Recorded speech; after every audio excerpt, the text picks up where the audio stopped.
বন্ধুরা good morning. দেখো আমার মা সরস্বতীকে সাজিয়ে দিয়েছি। দেখি মামা পিছন ঘোরো।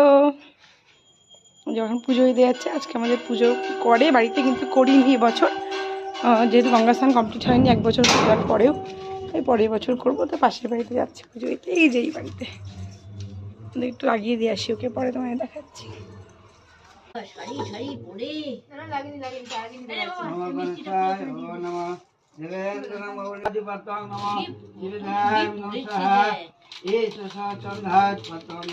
মামাম টাকা বসে বসে পড়ো।